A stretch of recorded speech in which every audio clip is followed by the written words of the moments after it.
أما بعد فأعوذ بالله من الشيطان الرجيم.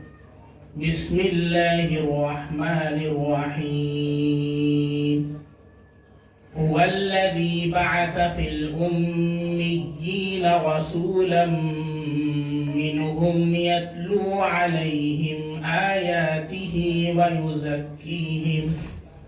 ويعلمهم الكتاب والحكمة وإن كانوا من قبل لفي ضلال مبين. وقال النبي صلى الله عليه وسلم: أصحابي كالنجوم بأيهم اقتديتم اهتديتم. وقال النبي صلى الله عليه وسلم: إذا رأيتم الذين يسبون أصحابي فقولوا لعنة الله على شركم. وقال النبي صلى الله عليه وسلم: يا معاوية إن وليت الأمر فاتق الله. رواه البخاري. وقال النبي صلى الله عليه وسلم: أحلم أمتي معاوية، أو كما قال عليه الصلاة والسلام. وقال النبي صلى الله عليه وسلم: إن هذا ابني سيد ولعل الله أن يصلح بين فئتين عظيمتين من المسلمين، أو كما قال رسول الله صلی اللہ علیہ وسلم. ہم فخر سے کہتے ہیں ہمارے ہیں صحابہ، ہم فخر سے کہتے ہیں ہمارے ہیں صحابہ، واللہ ہمیں جان سے پیارے ہیں صحابہ. ہم فخر سے کہتے ہیں ہمارے ہیں صحابہ، واللہ ہمیں جان سے پیارے ہیں صحابہ. وہ چاند جو روشن ہوا طیبہ کے افق پر، وہ چاند جو روشن ہوا طیبہ کے افق پر، اس چاند کے تابند ستارے ہیں صحابہ. اور اے امیر شام تیری جاہ و منزلت کی قسم، امیر شام تیری جاہ و منزلت کی قسم، تیرے نام کا ڈنکا بجا کے چھوڑوں گا. امیر شام تیری جاہ و منزلت کی قسم، تیرے نام کا ڈنکا بجا کے چھوڑوں گا. اور جو جلتے ہیں تیرے نام سے ملحد و زندیق، جلتے ہیں جو تیرے نام سے ملحد و زندیق، انہیں جہنم پہنچا کے چھوڑوں گا. برادران اسلام اور قابل قدر شخصیات، چونکہ یہ آج کی جو محفل ہے یہ حضرت امیر معاویہ رضی اللہ عنہ کی شان اور آپ کے فضائل اور منقبت میں منعقد کی گئی ہے. اس لیے چونکہ مختصراً سیرت رسول اکرم صلی اللہ علیہ وسلم اور پھر عظمت صحابہ اور پھر مرکزی عنوان پر میں آپ کے پاس آتا ہوں. میں نے سب سے پہلے خطبے میں ایک آیت کریمہ پڑھی ہے. وہ آیت کریمہ اس مضمون کی پورے قرآن میں 4 جگہ آئی ہے. 4 جگہ پر اس مضمون کو اللہ نے بیان فرمایا ہے. اس آیت کریمہ میں اللہ رب العزت نے ہمارے نبی صلی اللہ علیہ وسلم کی جو بعثت ہے اس کے مقاصد کو بیان فرمایا ہے. ہمارے نبی صلی اللہ علیہ وسلم کو جو بھیجا گیا اس کے 4 مقاصد ہیں. اللہ نے فرمایا: هو الذي بعث في الأميين رسولا منهم. وہ اللہ جس نے امیوں میں انہی میں سے ایک رسول بھیجا. اب اس کی کیا ذمہ داریاں ہیں، اس کی کیا رسپونسبلٹیز ہیں، اس کی کیا ڈیوٹیز ہیں، اور نبوت کے کیا مقاصد ہیں، کس لیے بھیجا گیا، اس کی طرف اللہ نے اشارہ کیا. فرمایا: یتلو علیہم آیاتہ. یہ سب سے پہلا مقصد ہمارے نبی صلی اللہ علیہ وسلم کی بعثت کا ہے. فرمایا: یتلو علیہم آیاتہ. سب سے پہلی ذمہ داری نبی کی یہ ہے کہ وہ رب کا قرآن پڑھ کر کے تلاوت کر کے صحابہ کرام کو سنائے، ان کو تلاوت کرنا سکھلائے.